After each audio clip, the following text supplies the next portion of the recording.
Time now for sports on 104.7 The Cave. Here's Ned Reynolds. Mike, the intern, Ned Reynolds in the studio. Red Friday. We had a couple of pretty crazy baseball games yesterday. We'll start with the one in which I believe the best team in baseball as far as pitching goes continues to show that if you have everything right and everyone's healthy and you've got a pitching staff like this, man, good luck. Well, you just painted an ideal picture. Of course, if you have everything going for you, it's going to look pretty good.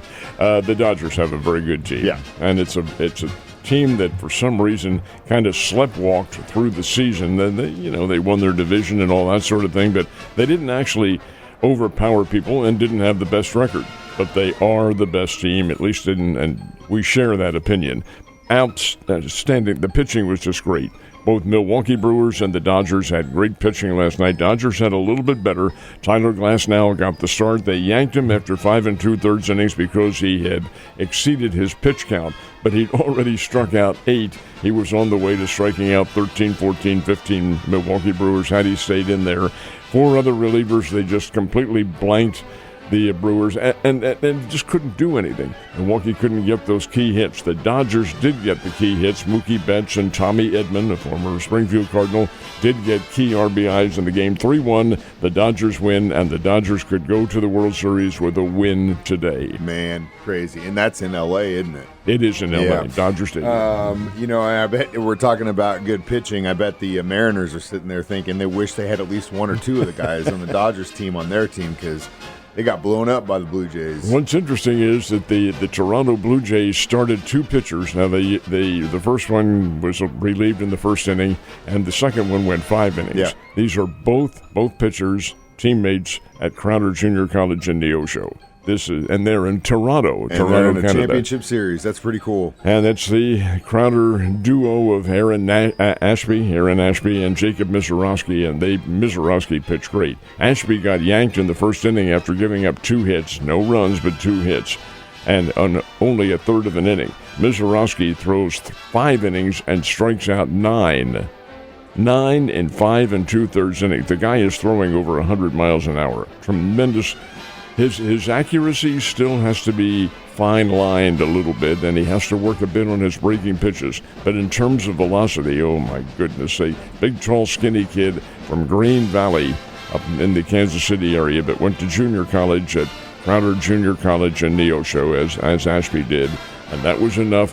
My goodness sake, out they come, and it's a big, big victory for the Toronto Blue Jays, 8-2 over the Seattle Mariners. Really feeding those kids down in the ocean, man. Well, you have to understand how the draft works in baseball. You're eligible for the Major League Baseball draft after 2 years in junior college. 2 years. It's 3 if you go to a 4-year school, 3 years. But there are benefits to both of them, both ways of going, and you do see it. But these guys, for instance, Mizorowski, throwing over 100, had a scholarship to Oklahoma State, but he turned it down and went junior college route instead, and it's paid off for him. Oh, yeah, well, he's playing in a championship series right now. We've got Friday Night Lights happening. What are some of the marquee games people should check out? Well, we have some really interesting ones coming up, too, because this is 2 weeks away from the district playoffs. This is week 8, 1 more week of regular season play, and then on to the district. This old reporter right here will be down watching Nixa and Ozark playing tonight in Ozark, Missouri. We have an honor flight presentation prior to the game, but there are so many others coming up. Lebanon, Glendale playing tonight. Ash Grove and Marionville is a terrific rivalry, and especially big this year. Neosho football. Neosho has had a very good football team, and they're up playing an outstanding state-ranked Republic team coming up. And you have so many others going on, including Clever and Stratford. Clever is flown under the radar. We used to call the Nixa Ozark game the Christian County Super Bowl. Now here comes Clever, and they're in playing football now, and they're only 6-1 on the year. There's some very big high school games going on as the districts approach. And that was what I was going to say. We're a little bit on the other side of the halfway point of the season. Oh, it's way beyond it now. It's crazy that it's gone by that quick. And pretty much exactly like I said yesterday, it doesn't matter what the record is. Divisional football games are always going to be that way. 5.5 point spread. Pittsburgh was favored by 5.5. You don't remember this, but told the folks, hey, if you're playing chocolate chips on this one. Take the chocolate chips and go with the Bengals. I thought the Steelers would win, but I thought it would be a close game. No, the Steelers didn't win. Cincinnati won it on a field goal, literally at the gun, 33-31, but that beats that 5.5-point spread by a long shot. Cincinnati Bengals get the win, and how about Joe Flacco? 42 years old coming in, and he handled that team in remarkable fashion. What's interesting about this game, it was so topsy-turvy. Pittsburgh had a chance to put it away. Cincinnati had a chance to put it away. Neither one took advantage. That's how even they were. And then down the stretch, here Pittsburgh takes the lead with under 2 minutes to go, but you knew Cincinnati. All they had to do was get in field goal range, and they more than got in that. It was a chip shot field goal, and the Bengals get a very much needed win for them. Mm-hmm. I agree, and despite our history with the Kansas City Chiefs, I was definitely rooting for Flacco last night, especially against Aaron Rodgers, who it was nice to see the old guy get the win, even though it was a battle of old dudes, and I'm not older than Flacco. I'm older than Rodgers. I'm really interested to see, and I really want to see Josh Simmons return to the Kansas City Chiefs, but I also think the team and coach have done a pretty good job of at least letting him deal with what he has to deal with, but there's still no word of what that is. No, he won't be playing this week. He's already been scratched from the lineup, so he won't be back. But that's the mysterious thing about it. What on earth could be keeping this guy out in California? Well, the bottom line is it's none of our business. That's what I'm talking about, my man. I was going to say the same thing. I love it, and if he just needs the help, prayers, and thoughts, we wish him everything, and hopefully he can be back. But in his absence, I thought the O-line stepped up last week. What did you think? They were very effective, but you have to understand this is a pro offensive line that's a very high caliber, and you have some good players on that line who can more. Creed Humphrey, for instance, what a massive center he is, and he helps immeasurably.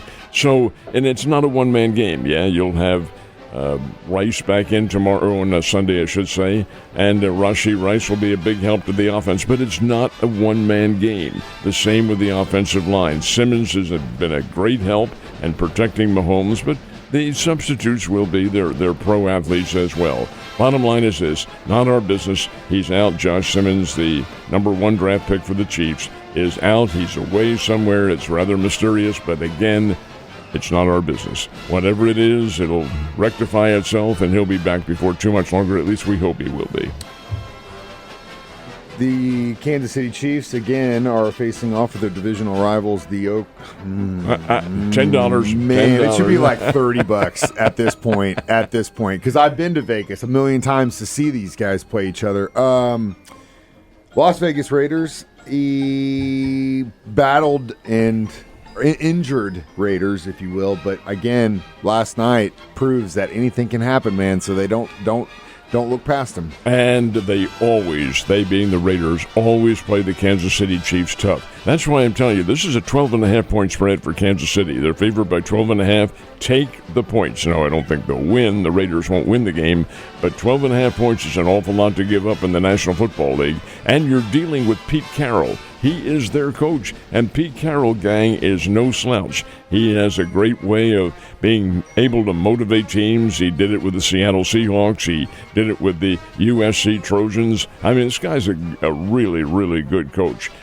An old pro, he's 72 years old now, but he still gets out there and motivates that team. Still, the Kansas City Chiefs should win. You'll hear the game here on the Cave 104.7. Ned Talk begins at 10 on Sunday morning, the way it always used to be long before the Chiefs got their national glory and are on TV in prime time. But this one will be on 10 o'clock. We begin our Ned Talk. 11 o'clock is the Chiefs pregame show, and then a noontime kickoff for the Chiefs and the Raiders. I don't want to speak for you and the B team, but I bet you guys wish it was more of those Sunday 10 a.m. starts. How would you ever guess that?